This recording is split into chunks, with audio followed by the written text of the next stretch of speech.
여러분들께서 기도해 주시고 또 후원해 주시고 그래서 지난 2주간 동안 캄보디아 선교 잘 다녀왔습니다. 얼마나들 좋아하든지 피곤하고 또 힘들었지만은 그러나 참 보람이 있었던 정말 잘 왔다. 하나님께 이렇게 쓰임받으니 참 우리 교회와 또 저 자신이 감사하다라는 그런 생각을 했습니다. 지난 주일에 그 선교에 관한 것들을 이렇게 영상으로 만들어서 여러분들에게 보여드렸기 때문에 자세한 보고는 다시 드리지 않도록 그렇게 하겠습니다. 그러나 또 캄보디아에 다녀왔는데 그래도 또 캄보디아에 관한 좀 이야기를 좀 나누고 싶다라는 그런 생각이 있었습니다. 우리 아이들이 내가 캄보디아에 간다 그러니까 그 킬링 필드 있는데 거기를 가냐고 그렇게 얘기를 해서 아마 여러분들이 캄보디아 생각하면은 많은 분들이 그 킬링 필드를 연상하게 될 것입니다. 그래서 제 설교의 시작을 우리 캄보디아의 그 킬링 필드, 아까 우리 장로님이 기도하실 때에 그 비참한 킬링 필드가 변화해서 복음을 전하는 복음의 현장이 되게 해달라고 하는 그런 기도를 하셨는데 그 이야기부터 시작하면서 제 설교를 시작하려고 합니다. 킬링 필드는요, 오래전에 되어진 일도 아닙니다. 1975년서부터 1979년 사이에 되어진 일이니까 약 40년 전에 일어났던 그런 일입니다. 제가 단비 예배 때에 그 시대에 태어난 그런 분들이 많이 있어서 바로 여러분들이 태어나던 그 시절이다. 그러니까 뭐 엄청나게 몇백 년 전의 일이 아닙니다. 월남전 종료와 함께 미군은 베트남에서 철수를 하게 됐고 그 와중에 캄보디아의 그 폴 포트라고 하는 사람이 이끄는 크메르 루즈가 공산혁명을 일으키게 됩니다. 크메르라는 말을 쓴 이유는 12세기에 번성했던 크메르 왕국의 영화를 우리가 회복하자라고 하는 그런 야망을 가지고 그가 나서지요.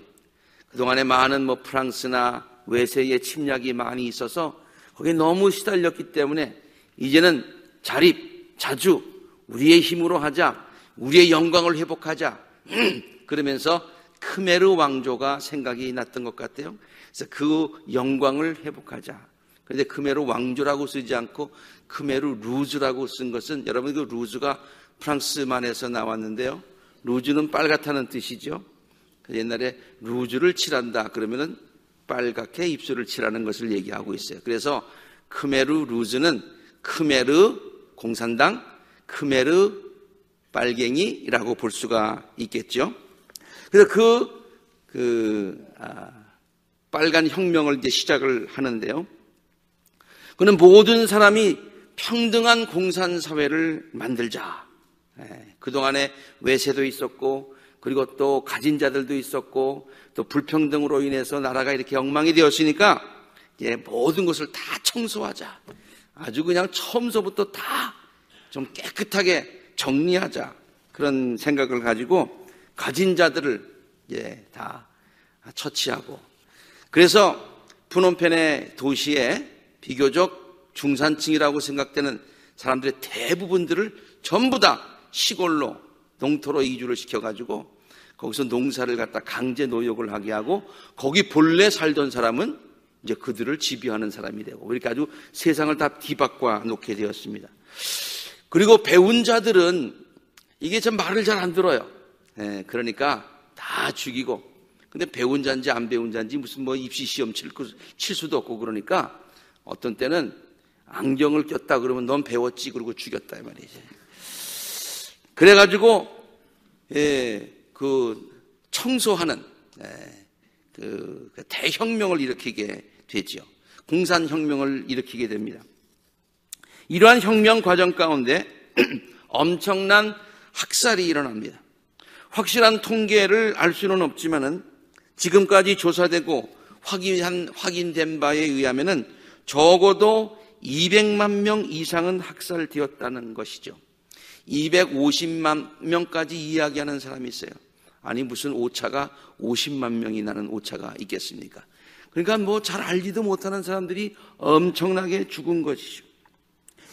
600만 명이 학살되었다고 하는 홀로코스트. 그것은요, 독일인 히틀러가 이끌었던 유대 민족에 대한 대학살이었죠. 그래서 게르만족이 독일 민족을 학살한. 그런데 킬링필드는 자기 민족끼리 행해졌던 비참한 학살 사건이었어요. 이건 다른 민족에 의해서 죽은 게 아니라 자기 민족이 공산혁명을 일으킨다고 죽인 정말 인류 역사상 처음 있는 가장 비참한 민족 학살 사건이었대요. 민족끼리 학살하는 사건. 그 당시 캄보디아 전체 인구의 3분의 1에 해당하는 사람들이 죽임을 당했다, 이렇게 이야기하고 있는데 정말 큰 비극 중에 비극이죠.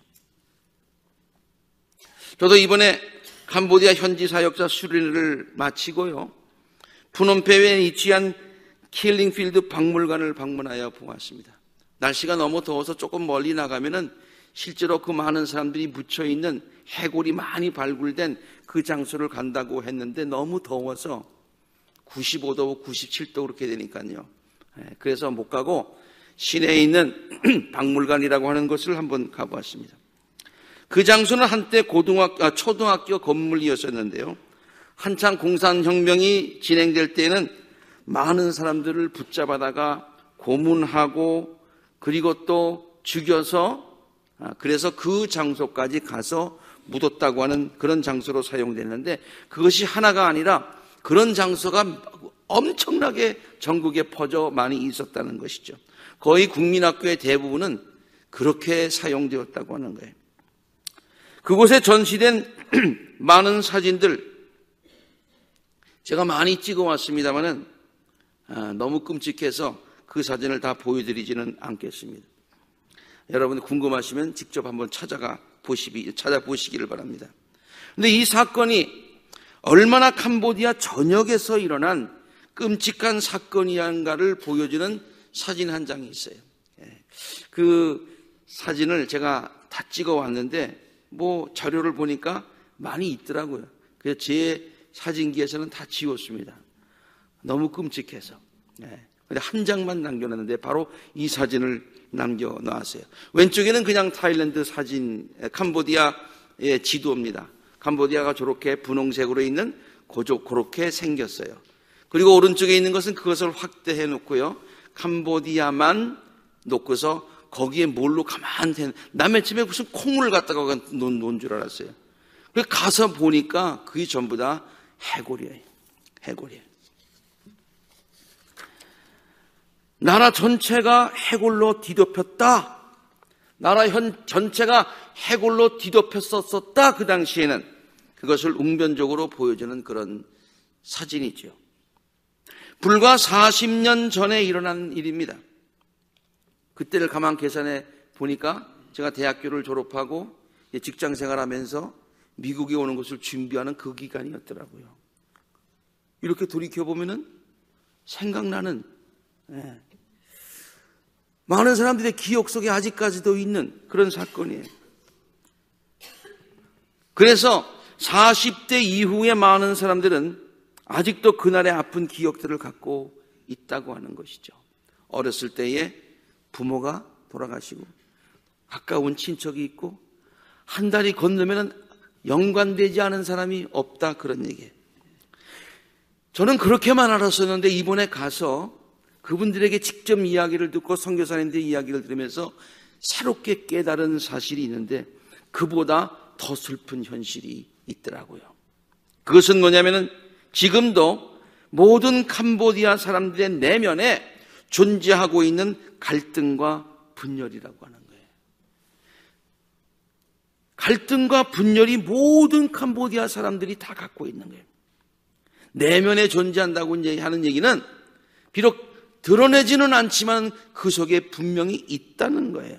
왜냐하면 40년이 지난 지금 킬링필드의 나라의 3분의 1이 죽었다고 그러면은 3분의 1이 자살한 거 아니잖아요. 누가 죽인 사람이 있을 거잖아요. 그러니까 거기에는 가해자가 있고 피해자가 있다는 거예요. 가해자의 자손들이 있고 피해자의 자손들이 있다는 거예요. 쉽게 알면 알 수도 있고요. 또 알라고 치면 한 달이 두 달이 건너면 누가 죽였는지 다 안다는 거예요. 다 안다는 거예요. 그런데 서로 그 이야기는 가능하면 하지 않는다고 합니다. 아픔이 아직 가시지 않은 것이 사실입니다. 그로 인하여서 생긴 갈등과 분열이 내면적으로 존재하는 것도 사실입니다. 그러나 선교사님의 설명에 의하면은 이렇게 서로 말하지 않는 것, 이것이 전반적인 사회의 분위기요, 모든 국민들이 갖고 있는 묵시적인 합의요 약속이라고 하는 것이죠. 왜냐하면 아픈 과거의 이야기를 서로 꺼내기 시작하면 또 다른 비극이 시작되는 것을 모두 너무나 잘 알고 있기 때문이라는 거예요. 그러니까 누가 한번 말을 꺼내고 누가 한번 파내기 시작하면은 걷잡을 수 없다는 거예요. 그러니 우리 서로 말하지 말자. 무슨 서명은 안 했지만은 국민적인 합의고 약속이라고 하는 거예요. 과거의 일에 집착하다 보면 한 걸음도 앞으로 나갈 수 없기 때문이라는 것이죠. 이렇게 과거를 돌아보지 않고 과거에 집착하지 않고 이제 미래를 향해서 열린 마음을 가진 캄보디아가 놀라운 성장을 계속하고 있다고 합니다. 저는 이번에 처음으로 캄보디아 수도 푸놈펜을 방문하였지만은 여러 차례 방문한 분들의 이야기를 들어보면은 올 때마다 바뀐다고 하는 거예요. 정신이 없을 정도로 바뀐다고 하는 거예요. 갔던 장소를 찾을 수 없을 정도로 바뀐다고 하는 거예요. 5년 전, 12년 전만 하더라도 모든 곳이 이렇게 진흙탕이 되어가지고 비가 오면은 걸을 수 없는 곳이 되는데 지금은 그냥 전체가 다 지금 공사판이에요. 엄청나게 발전하고 있습니다. 저 왼쪽에 보이는 것은 무슨 두바이에 있는 건물 비슷한데 두바이가 아니고 캄보디아에 저게 있어요. 저기 한번 머물고 싶었는데 머물지는 못하고요. 저 건물이 보이는 데서 제가 머물렀습니다. 이렇게 창문을 열고 보면 저 건물이 보이더라고요. 이야, 푸놈펜에 이런 건물이 있구나. 또 이렇게 오른쪽에 제가 찍은 사진은 아닙니다만은 이렇게 가면은 그냥 현대식 건물들이 그냥 계속해서 올라가고 있는 것을 볼 수가 있습니다. 캄보디아 교회도 마찬가지입니다. 제가 가슴 아프게 들은 이야기는 그 사역자들, 세미나에 온 사역자들 중에서도 가해자의 자손이 있고 피해자의 자손이 있다는 거예요. 서로 따지게 되면 그 자리에 같이 앉지도 못하는 사람들이라는 거예요. 그런데 다 함께 모여서 찬양하고 하나님의 말씀을 배우고 있습니다. 교인들도 마찬가지예요. 교인들도 제가 방문한 교회도 보면 가서 보면은 가해자의 자손이 있고 피해자의 자손이 있다는 거예요. 여러분 한번 상상을 해보세요. 우리 교회가 가해자의 자손이 있고 피해자의 자손이, 그것도 몇백 년 전에 얘기가 아니고 최근에 되어진 일이라고 생각하면 아니 같이 예배를 드릴 수 있겠어요. 근데 그 예배를 드리더라고요. 제가 저들에게 용기를 주기 위해서 여러분들이 지금 아직까지 겨자씨 같지만은 하나님께서 여러분들이 생명력 있는 믿음을 교회와 성도들이 가지고 있게 되면 하나님께서 여러분들을 겨자 나무로 자라게 해주실 것입니다. 그래서 옆에 있는 모든 나라들, 라오스도 그렇고 베트남도 그렇고 미얀마도 그렇고 태국도 그렇고 다 품게 될 것입니다. 아니, 복음을 전파했던 그 나라에 오히려 더 선교사를 보내는 놀라운 축복의 역사를 이루시게 될 것입니다. 그렇게 메시지를 전했고요. 그들도 그런 희망을 가지고 교회가 계속해서 부흥하고 있는 모습을 볼 수가 있었어요. 우리 같이 갔던 김종성 목사님의 말씀에 하면 여기 와서 말씀하셨습니다만 예루살렘이 저 평양으로 갔었다가 다시 남한으로 왔었다가 이제는 푸놈펜 캄보디아로 옮겨가는 것과 같다라고 느낄 정도로 교회가 지금 부응하고 있습니다. 저는 그동안 선교를 오래 하면서요, 많은 교회들을, 현직 교회를 방문해 보았습니다만은, 저렇게, 그 다음 사진부터 먼저 보여주시겠어요? 저렇게 큰 교회에 제가 가서 설교할 때 한 250명 정도의 성도가 모였더라고요. 제가 10년 전에 갔을 때는 어린이들만 많이 있었는데요. 네. 이제 그 어린이들이 자라서 청년이 됐고, 저기에 가보면 노인들도 또 많이 앉아 있더라고요. 네. 아주 번듯한 그런 성장한 교회가 되었어요. 네. 얼마나 하나님 앞에 감사한지. 과거를 돌아보지 아니하고, 거기에 매여 있지 아니하고, 나아갈 때 나라도 발전하고 교회도 계속해서 성장해 가는 것을 이번에 보고 왔습니다. 이제 오늘 본문 말씀 두 번째 얘기를 제가 드리려고 합니다. 함께 우리가 본문 말씀을 좀 길게 읽었는데요, 오늘 본문 말씀은 야곱이 자기가 과거에 겪었던 모든 아픔과 상처에 매여 있지 않고 하나님의 섭리에 순종하여 자신과 모든 식구들의 미래를 향하여 용기 있는 발걸음을 내딛는 장면입니다. 저는 이 이야기를 굉장히 좋아하는데요, 이번에 캄보디아의 그런 킬링필드와 그 아픔을 잊고서 과거를 돌아보지 아니하고 미래를 향해서 전진하고 있는 나라와 교회의 모습을 보면서 이 본문 말씀을 또 새로운 관점에서 볼 수가 있었습니다. 형들이 자기를 노예로 팔아넘겼기 때문에 요셉이 겪어야 했던 시련이 얼마나 컸습니까? 그것도 다른 사람이 아닌 형제들에게 배반을 당해서 형제들이 자기를 노예상에게 팔았다 이 말이에요. 그것 때문에 겪어야 했던 요셉의 그 아픈 일들이 얼마나 많이 있었습니까? 그런데 드디어 그는 총리 대신이 되고요, 그리고 형들은 지금 자기 앞에 무릎을 꿇고 있습니다. 얼마든지 복수할 수 있는 위치에서 형들을 만나지 않습니까? 우리는 이 장면을 보면서 원수는 외나무 다리에서 만난다는 속담을 쉽게 떠올릴 수도 있습니다. 형들도 그렇게 생각했을 것입니다. 아까 본문 읽으면서 제가 또 한 번 깨달은 것은, 요셉이 형들에게 가까이 오십시오 이렇게 얘기했을 때 형들이 얼마나 놀랐을까요? 얼마나 놀랐을까요? 좋은 뜻으로 가까이 오라고 그랬는데, 아이고 이제 죽나 보다, 그런 생각을 하지 않았겠습니까? 그러나 요셉은 이렇게 얘기합니다. 저는 이 말씀이 얼마나 좋은지 몰라요. 내가 형님들이 이집트에서 팔아넘긴 그 아우입니다. 그러나 이제는 걱정하지 마십시오. 자책하지도 마십시오. 형들이 나를 이곳에 팔아넘기기는 하였습니다만, 그것은 사실입니다만, 그것을 내가 잊어버린 것은 아닙니다만, 그것은 하나님이 형님들보다 앞서서 나를 여기에 보내셔서 우리의 목숨을 살려주시려고 하신 것입니다.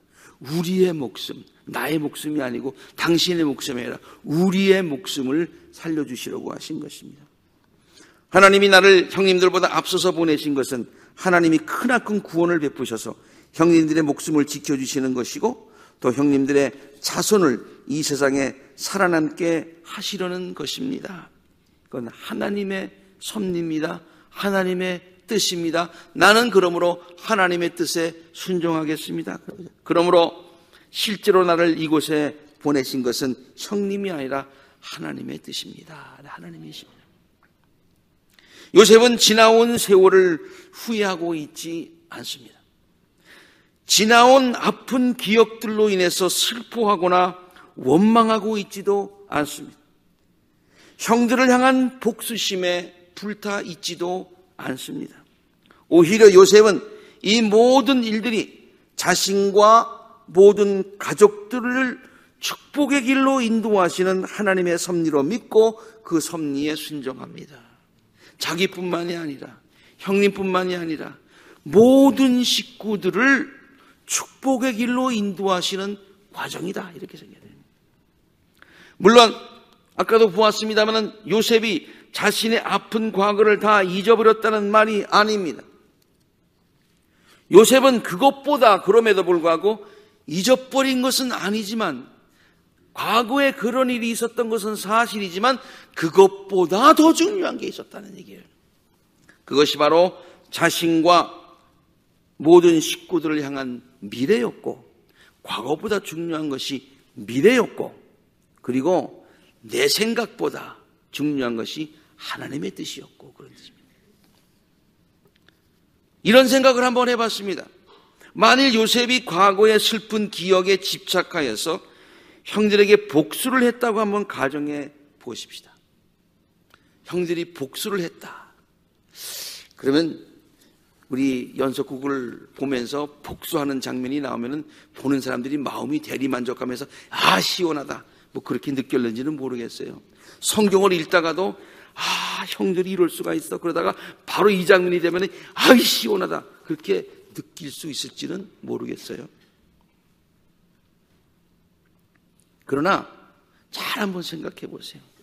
당장은 시원해 볼지 모르나 요셉은 사랑하는 모든 식구들을 타국에서 다 잃게 되었을 것입니다. 자기 혼자 지금 이집트에 와 있는데, 형들이 와 있는데 품으면은 큰 식구가 되잖아요. 복수하면 자기 혼자 남잖아요. 어느 게 더 좋습니까? 복수하는 게 좋습니까? 품는 게 좋습니까? 복수를 하고 나면 홀로 타국인 이집트에서 한동안 총리로 자기 혼자만 잘 지내다가, 그러나 역사의 뒤안길로 쓸쓸히 사라졌을 것입니다. 사랑하는 아버지 야곱을 통하여서 하나님께서 그 야곱을 내가 너를 이스라엘이라고 명하겠다고 하시면서 이스라엘 민족을 이루시려고 하시는 하나님의 놀라운 계획이 있으셨지 않습니까? 그런데 자기가 만약에 그 형들에게 복수를 했다면 하나님께서 야곱을 통해서 이스라엘을, 야곱의 12아들을 지파를 통해서 이스라엘을 이루시고 그 이스라엘을 통해서 민족을 구원하시려고 하시는 하나님의 원대한 계획은 요셉의 복수심 때문에, 과거에 집착하는 그것 때문에 하나님의 계획이 수포로 돌아가지 않았겠습니까? 지난날의 아픈 기억에 매달려 있는 것은요, 한 개인의 앞길만을 가로막게 할 뿐이 아니라 그를 통하여 이루시고자 하시는 하나님의 큰 계획까지 막게 되는 결과를 낳게 된다라는 것을 우리는 본문을 통해서 깨달을 수가 있습니다. 그래서 요셉은 자신의 아픈 과거에 매어 있지 않고 하나님의 놀라운 섭리를 믿고 그 뜻에 순종하지요. 과거를 청산하고 과거에 대한 것을 갖다가 갚고 이러지 않았어요. 과거에 집착하지 않았어요. 앞이 더 중요하기 때문에 그래요. 요셉은 잘못된 과거를 바로 잡겠다는 집착으로 인해서 형들에게 복수함으로 모든 식구들을 잃은 것이 아니라 모든 식구들과 함께 펼쳐나갈 미래를 함께 펼쳐나가게 되는 거예요. 미래를 선택하는 거예요. 하나님은 미래를 향하여 열린 마음을 가진 요셉을 통해서 이스라엘 민족을 이루어 가십니다. 요셉은 야곱의 12아들 중 11번째 아들이었지만 모든 가족의 어른 역할을 감당하게 됩니다. 하나님은 그런 요셉을 축복하셔서 다른 형제들보다 2배로 축복하시는데 그의 자손은 에브라임과 므낫세 2지파를 이루게 됩니다. 과거에 집착하지 않고 미래를 향하여 큰 마음을 열었던 요셉에게 주시는 하나님의 갑절의 축복이다. 저는 그렇게 이해하고 있습니다. 첫 번째 이야기는 캄보디아에 갔던 힐링필드, 그 아픔을 잊고 미래를 향하여 나가는 그 국민 나라와 교회의 모습을 소개해드렸고요. 두 번째 이야기는 본문 말씀에서 과거에 집착하지 않고 미래를 선택했던 믿음의 사람 요셉의 이야기를 들었는데요. 세 번째로 이번에는 우리 얘기를 한번 돌아보십시다. 사람은 누구에게나 정도의 차이는 있을지 모르지만은 아픈 이야기가 있게 마련입니다.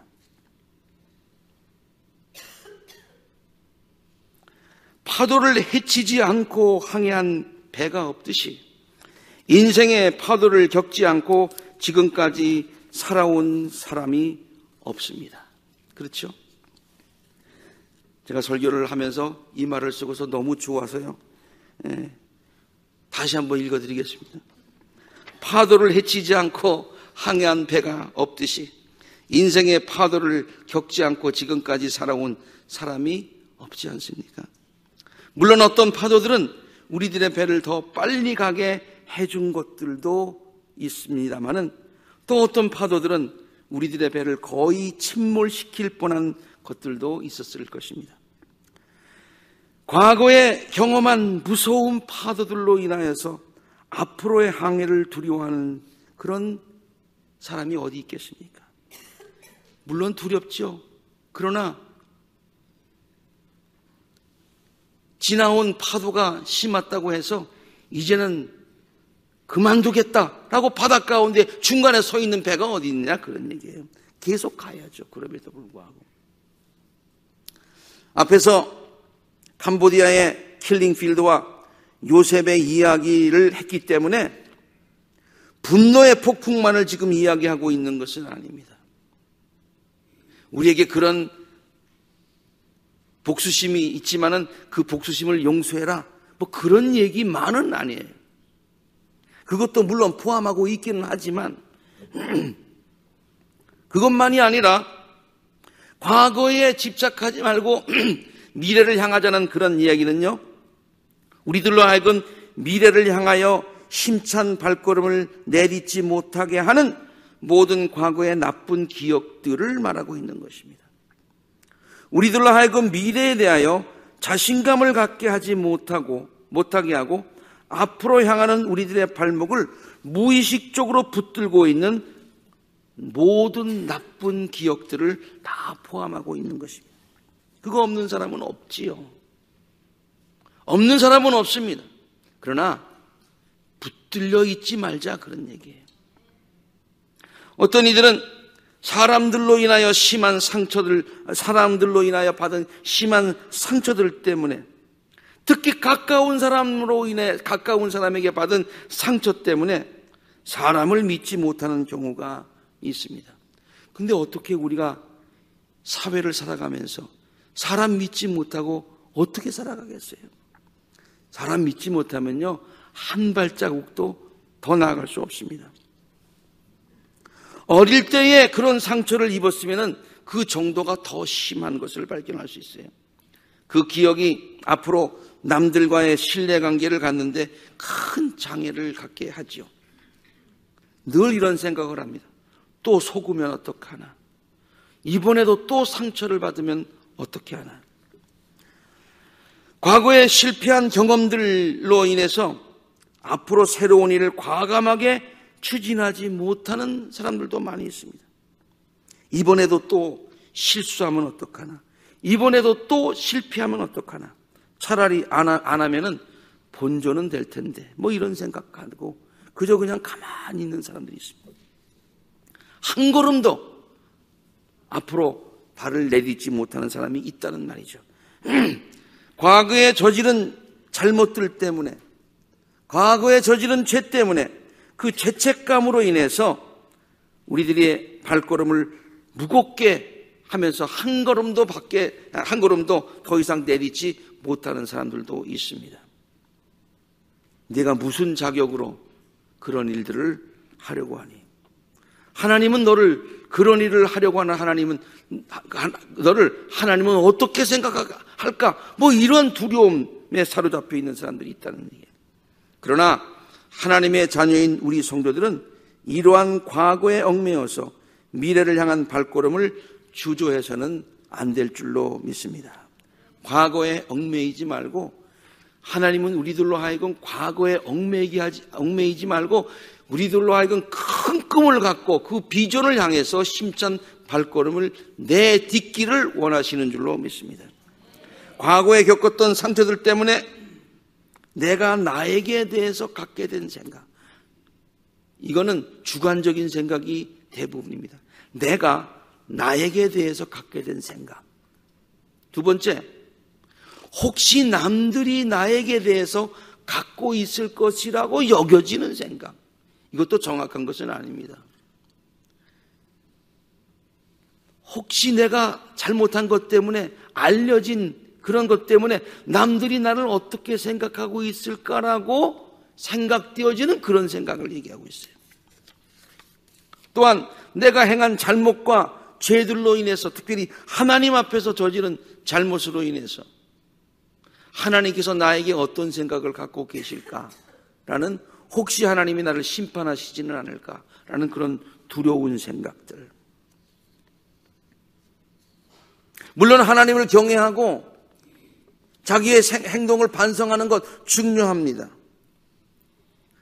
자기가 잘못한 거 다 잊어버리고 기억조차 하지 말라, 그런 얘기는 절대로 아닙니다. 만일 그렇다면 자신감 있는 사람이 되기 전에 먼저 뻔뻔한 사람이 되라는 말과 같기 때문입니다. 저는 지금 우리가 뻔뻔한 사람이 되자 그런 얘기를 하고 있는 게 아니에요. 우리가 잘못한 것은 사실이지만은, 부족한 것은 사실이지만은, 우리에게 아픈 과거가 있는 것은 사실이지만, 그러나 자신감을 가지고, 왜? 미래가 더 중요하니까. 우리에게는 하나님의 용서가 있으니까, 하나님은 자비의 하나님이시니까, 하나님의 사랑을 믿으니까, 하나님의 뜻을 우리가 실현해야 되니까 앞으로 나가자, 그런 얘기를 하는 거예요. 과거의 잘못을 교훈으로 삼는 지혜가 필요합니다.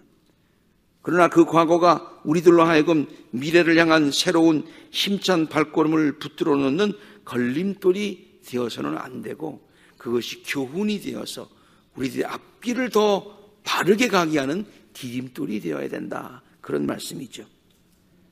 홀로코스트나 킬링필드의 역사를 말하면서 반드시 언급하는 그런 말이 있습니다. Forgive, but don't forget.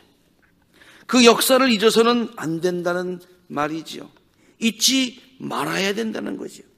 오히려 그 역사를 통하여 큰 교훈을 얻어야 한다는 말입니다. 그 교훈을 얻기 위해서 잊지 말아야 된다는 얘기입니다. 그리고 그러한 일들이 앞으로 우리들의 삶과 역사에 반복되지 않게 해야 한다는 말이죠. 그러나 그것만을 기억하면서 과거에 얽매이지는 말아라 해요.